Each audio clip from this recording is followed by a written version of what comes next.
Yo, welcome back to the New Management Podcast. It is your host, Benny Gold. I got a very, very special guest in the building. Please introduce yourself to the people, brother. My name is Alex McCaskill. A lot of people call me Mr.iCanFixIt. Phone's cracked, don't trip, Mr. I can fix it. Yeah, give me that. You can pull up quick, 4415 North State Street. All right, so what got you started into fixing phones, and how long have you been doing it now? Well, I started when I was in college. I was going to Clark Atlanta University. Shout out to CAU in the AUC in the heart of Atlanta, Georgia. My roommates was playing, and it was running down the stairs, and my phone was in my right hand. And as they was running down the stairs, he bumped my elbow. When he bumped my elbow, it went down 2 flights of stairs, and it fell face first. And my best friend, Ramit, we real tight, so we talk all the time. I let him know what happened. He said, man, Alex, order that stuff off Amazon and just fix it yourself. He said, bro, go on YouTube, figure it out and fix it yourself. He said, man, y'all, you fix the car? Go ahead and do that. I said, all right. Went on Amazon, ordered the parts. I had me like some apple cider, some hard cider and drunk that. I wasn't really no hard drinker then in college.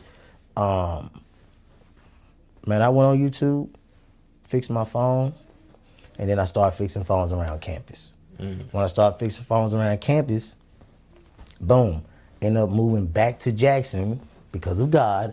I was listening to God, and my brother was going through something, and I wanted to be around for my brother. So I moved back to Jackson. When I moved back to Jackson, and I'm going back to Jackson State, my first customer was at Jackson State University.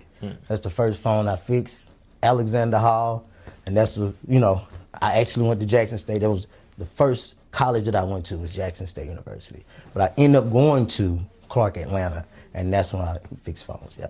Got you. So while at Jackson State, you also played football too, right? That's right, I did. That's what's up. I ended up playing a semester, 2011.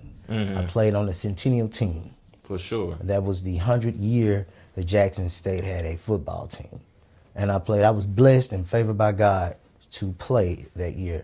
Played with the White Tiger, Casey Terrio. Shout out to my teammate. I played with some All-Americans, Rennie Rollins, Rico Richardson, Quay Cox, a lot of guys, man. So I was blessed. Shout out to one of my best friends, Kadarius Hill. We went out there and played together. And I actually taught my best friend how to fix phones, man. So shout out to Cord, man. For sure, Yes, man. Definitely shout out to all those people.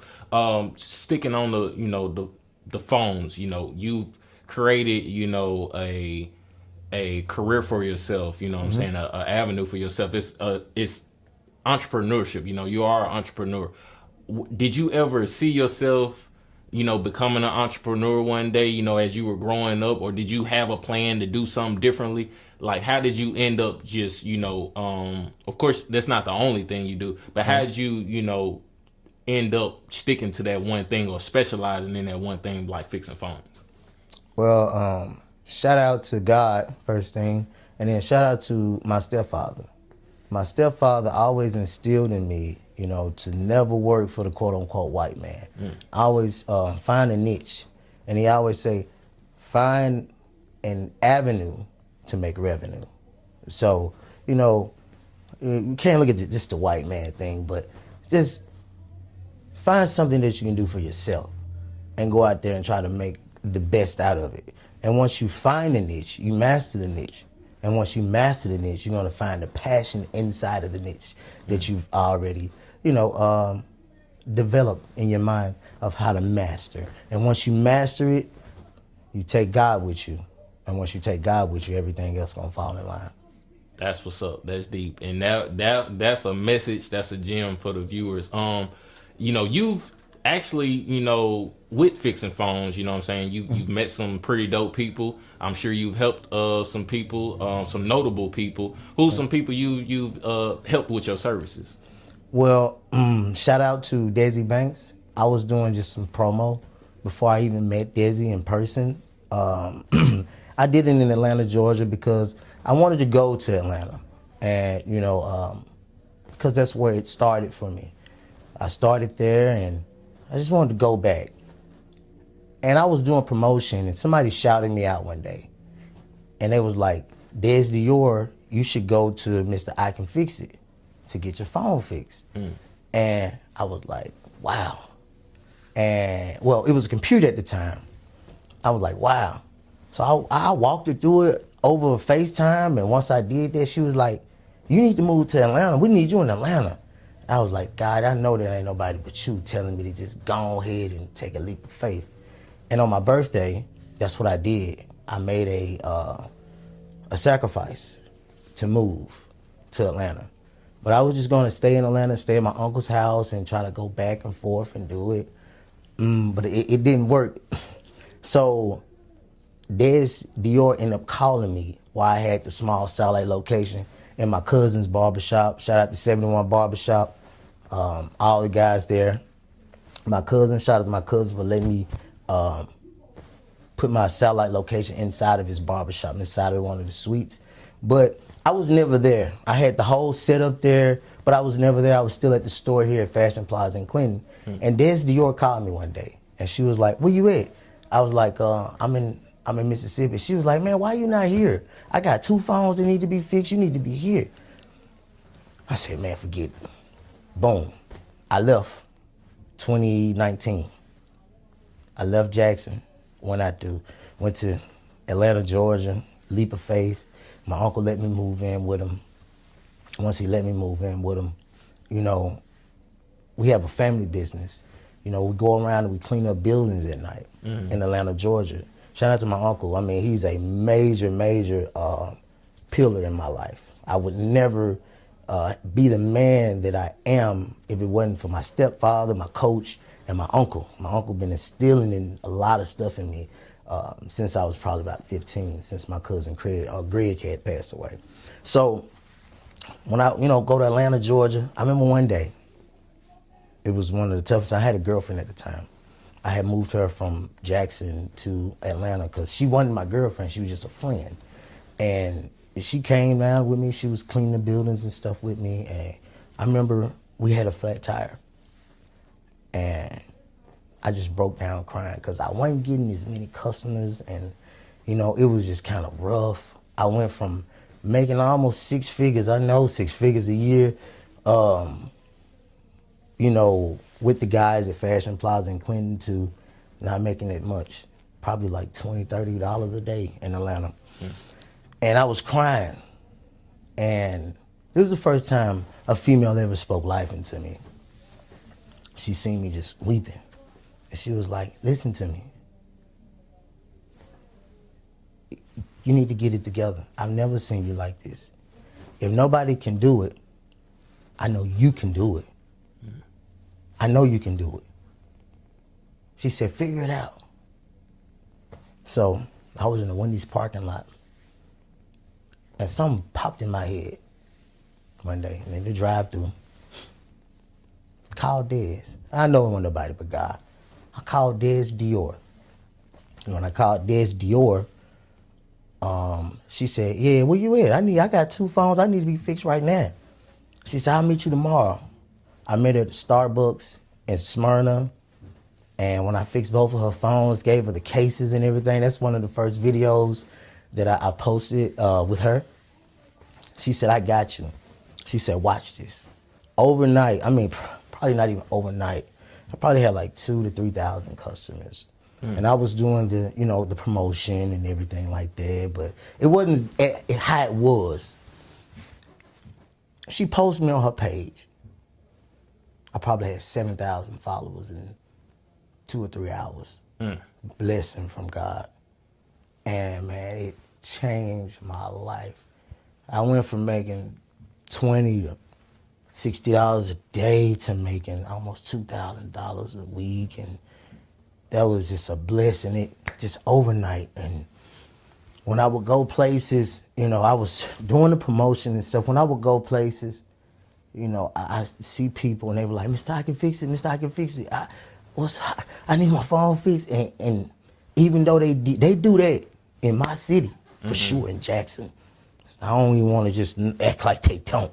But when I seen that God did that in less than 6 months, I knew it was real.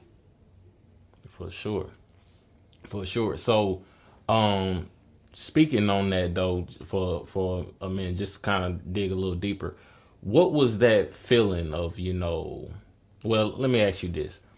How did you come up with, redeeming yourself when it felt like, the world was crashing down on you? What was your mindset? You just spoke on a young lady, speaking life into you, but how were you able to even stay positive, or just to keep going, to not just roll over and essentially die in that Wendy's parking lot? How did you find the drive to just keep on going in a situation like that? I'm glad that you asked me that. Every morning, when I feel frustrated in my life, when I feel discouraged in my life, when I feel like, man, you know what? I know it's something else I gotta do, but I don't know what it is. It's not working. How can it work? God, what can you do? I play music. I don't play rap. I don't play love songs. I play inspirational music. If it's not gospel, it's something like Sounds of Blackness, being optimistic. And I would play that, every morning, to get a start. And I used to play John P. Key. Mm-hmm. Everybody can be texting me. I love John P. Key. I would play John P. Key as soon as I get up in the morning when I went to Atlanta. Every single day. If it was going to work, if it was dropping somebody off at work early, my girl off at work early in the morning, because we had one vehicle. At the time, John P. Key was playing in the morning. I had to. If I didn't start my morning off like that, it wasn't working. And I was praying every single morning. Every morning, I'll get up and pray and thank God and ask God and pray that God make a way. I'm out here, God. I'm way out here in the whole another city. Don't nobody know me. I'm always out here. Lord, I need you. Please open up the door. That's why I was at. And I had times that I was breaking down mentally, but thank God that I know I had praying family members. I had people in Jackson that knew I was going out to Atlanta trying to make a name for myself, that wanted me to do right, wanted me to, whatever it was. I know you can do it, Alex. You're going to do it. Don't worry about it. You got it. All of my friends, I thank God for all of them. So that's how I did it. That's what got me through. Nobody but, God. I don't care who you believe in, what power you believe in. You have to believe that we are spiritual beings having a natural experience. That's deep. You have become a pillar inside of, the community of Jackson. For sure, your name is everywhere. Your face is everywhere. You have a lot of ties to Jackson State, Tougaloo, some of the local colleges around. I just want you to kind of speak on, the impact that you're trying to have in the community, some of the goals you have for this community. Just, speak on, shed some light to what you want to be for the city of Jackson. Well, first thing, shout out to Fashion Plaza in Clinton, the owner of Fashion Plaza in Clinton, and his whole entire family. Ray, Rami, Rajai, Rod. They really helped me advertise myself. And they're not black. They're Jordanian. And when I met the guy, and of course, I don't want to forget this. Shout out to Adrian Gordon. Gave me my first break. Adrian Gordon, G's Urban Wear. Will you come get something fly to wear? My guy made that slogan up for me. For sure. So those guys helped me promote myself and advertise myself. They gave me the money to advertise myself. They knew that I had something in me. So that's where the advertisement started. And that's why you see my face out there like that. Those guys saw something in me. And when it comes to Jackson State, how I got a connection with Jackson State, I played football with Jackson State, but I didn't know anybody from Jackson State. I was staying in Atlanta at the time that I heard that Deion Sanders was coming back. And Adrian Gordon, he already had a store in Vicksburg and he had a store on Ellis Avenue, and right next door to Ellis Avenue was G's Boutique. We had a conversation about the Sanders coming to Jackson, Mississippi. And I told him, I said I'll move back. I said, because I don't want to miss this in my life. You know, I don't want to not see the Michael Jordan of football being here in Jackson, Mississippi. Me being from Jackson, Mississippi. Me graduating from Jackson State. You know, me playing football at Jackson State for that one season. Mm-hmm. So I didn't want to miss that. And that was just another leap of faith. Because, you know, remind you, I had already went to Atlanta, Georgia, and I was in Lil Boosie's house. I'm over here at JT's high rise. I'm meeting Jada Waiter and fixing her phone, and she telling me, you got to stick with us for life. You know, Des Dior putting me on. Desi Banks always giving me a shout out. I said, well, God, if you did it for me then, I'm going to go back to Jackson because I don't want to miss this. This is for black folks across the nation. I knew, you know, not even seeing these guys play football, I just knew it. And I moved back to Jackson. When I moved back to Jackson, of course, Adrian opened the door. I didn't have to get a store at all. All I had to do was just promote my business. Adrian invested in my business, and God is good. I was just a good profit man, and I profited off of it. And when I did that, one day I hit up Shador. And when I hit up Shador, I said, hey man, I see you coming to Jackson. If you need any phones to be fixed, you know, just let me know. Mm-hmm. And Shador told me he hit up Desi Banks to, you know, sign off. Mm. And Desi Banks signed off on it. Shador came to the store. We did something. We made a video. I fixed his phone. We made a video. Once we made the video, he told me I couldn't post it yet. I was like, cool. And I was like, you know, why? He was like, just don't worry about it. I'll let you know when to post it. Yeah. I said, cool. So we stayed in contact the whole entire time. He never threw a pass or nothing. And, you know, I was letting him meet my friends and, you know, my coworkers, you know. And they before Shador even picked up a football. Yeah. And once that happened, I think it was around like the first week of the season, he told me that I could post a video. They had already passed a bill for the NIL deals. Ah. And he didn't even charge me to put my video out there with him. Yeah, that's what's up. And when I posted the video, God is great, God is amazing, boom, there it is again. I had some more followers, I had more customers, you know, I had more clientele, and then all the players from Jackson State, shout out to Kobe Paul, Desmond Moultrie, Antonio Doyle Jr., shout out to my guy, Philip. There's so many of those guys that I met along the way because of Shador Sanders. No lie. I don't care what nobody say about that kid. The kid that I met at the store, G's Urban, with a kid that I got many of tickets from to go to the games to see all the history that Jackson State created. You know, it was a blessing. For sure. And he asked me about Tougaloo. Shout out to Ahmad Miller. You know, these guys mean so much to me because they didn't have to fool me. They didn't have to send everybody my way. They didn't have to do that. You know, but I know it was nobody but God, nobody but the Lord, because I was just going again off faith. Mm-hmm. That's it. And I used to always go by this slogan: faith without works is dead, and without faith, it's impossible to please God. Mm. So, my girl Michaela Yant, she made me my first poster. My cousin Joshua Godfrey made my logo, and she made it. I seen her at the club at Freelance, and I was like, I want you to make me one of the things I seen on Instagram. And she made me my poster, and she put it on there. the scripture, and she put my logo on there, and I carried that everywhere that I went, and